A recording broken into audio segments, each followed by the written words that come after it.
अस्सलामुअलैकुम my YouTube family. Tasty dhaba में खुशामदीद। उम्मीद करती हूँ कि आप सब ठीक ठाक होंगे। अल्लाह पाक हम सबको बरकतों वाली रिज़्क़ से नवाजें, आमीन सुम्मा आमीन।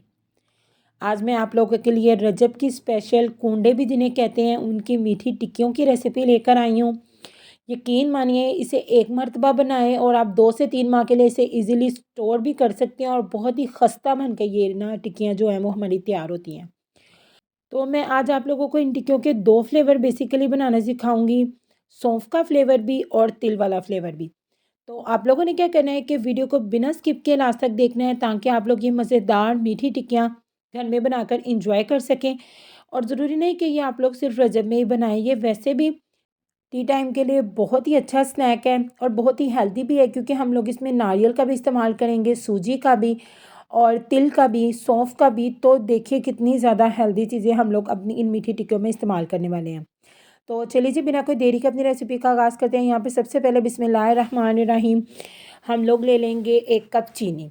1 कप चीनी के साथ यहाँ पे मैं ले लूँगी 3 से 4 अदद हरी इलायची और इन दोनों को मैं पीस लूँगी। आपको पता है इलायची को ऐसे पीसना ज़रा मुश्किल काम होता है और अगर अब आपके पास इलायची का पाउडर है तो आप वो भी यूज़ कर सकते हैं। अब अपने प्यारे से बाउल में पिसी हुई चीनी और इलायची का पाउडर मैं शामिल कर दूँगी और इसके साथ ही मैं इसके अंदर शामिल करूँगी तकरीबन 3 से 4 टेबलस्पून भर के नारियल का बुरादा। अगर आपके पास ये नहीं है ना तो आप नारियल को भी पीस के शामिल कर सकते हो। तो 3 से 4 टेबलस्पून ये शामिल करने के बाद मैं इसके अंदर 2 टेबलस्पून भर के तिल के शामिल करूँगी। सफ़ेद तिल का हम लोग इसके अंदर इस्तेमाल करेंगे, कैल्शियम का ख़जाना होते हैं ये। तो सर्दियों में तो आपने बच्चों को इसका इंटेक ज़रूर करवाना है। आधा कप मैं यहाँ पे शामिल करूँगी दूध का, ये बॉयल किया हुआ दूध है लेकिन इस टाइम ये ठंडा है, यानी मैं गर्म दूध नहीं शामिल कर रही, बॉयल किया हुआ दूध आधा कप इसके अंदर शामिल कर दूँगी और इसे एक बीटर की हेल्प से अच्छे तरीके से मिक्स कर देंगे। मिक्स करने के बाद अब मैं इसी कप के साथ जिससे मैंने दूध नापा है ना, उसी के साथ मैं घी भी नाप लूँगी और आधे कप से 1 टेबलस्पून कम हम लोग इसके अंदर घी का इस्तेमाल करेंगे। पिघला हुआ घी आपने इस्तेमाल करना है, जमा हुआ घी आपने इस्तेमाल नहीं करना क्योंकि उससे ना फिर इसकी मेजरमेंट में फ़र्क आ जाता है। आधे कप से 1 टेबलस्पून कम घी है। इसको भी अच्छे तरीके से मिक्स कर लेंगे और अब हम इसके अंदर शामिल करेंगे तकरीबन 4 टेबलस्पून सूजी के। सूजी का बहुत ही मज़े का फ्लेवर आता है इन टिक्कियों के अंदर और सूजी के साथ ही मैं 2 कप मैदा शामिल कर दूँगी। मेजरमेंट का आपने हाथ से ख्याल रखना है और मैदा हमेशा छान के इस्तेमाल किया करें। अब ये सब चीज़ें शामिल करने के बाद मैं इसकी एक डो बना लूँगी। अच्छा, इन टिक्कियों की जो डो है ना वो आपने बेसिकली थोड़ी-सी ना बिल्कुल थोड़ी-सी हार्ड रखनी है। उससे क्या होगा कि टिक्कियों का जो शेप है ना वो बहुत ही ज़बरदस्त आएगा। तो बस जी अब यहाँ पे मैं इसको 3 से 4 मुक्कियाँ दे के तो इसको नीट कर लूँगी, आटे को इस डो को अच्छे तरीके से गूँध लूँगी। तो इसी बीच अगर अभी तक आप लोगों ने मेरे चैनल को सब्सक्राइब नहीं किया तो प्लीज़ मेरे चैनल को सब्सक्राइब कर दीजिएगा। वीडियो अच्छी लगी तो आप लोगों ने इसे लाइक और शेयर तो ज़रूर ही करना है और बेल आइकन को भी ज़रूर प्रेस करना है ताकि आपको मेरी नई आने वाली वीडियो सबसे पहले देखने को मिले और आप लोगों के सपोर्ट करने की वजह से मुझे भी नई-नई वीडियोज़ बनाने की मोटिवेशन मिल सके। अब आपने इस डो को रेस्ट पे रख देना है तकरीबन 10 मिनट के लिए और 10 मिनट के बाद अब मैं इस डो के 2 हिस्सों में डिवाइड कर लूँगी और इसको बेल लूँगी। अच्छा, इसको बेलने के लिए आपने क्या करना है, नीचे मैदा वगैरह बिल्कुल नहीं डस्ट करना, बस रोलर पिन के ऊपर आप लोगों ने ऑयल के साथ ग्रीस कर लेना है और इसकी एक रोटी बेल लेनी है। इसकी थिकनेस कितनी रखनी है वो भी मैं आपको भी बताती हूँ।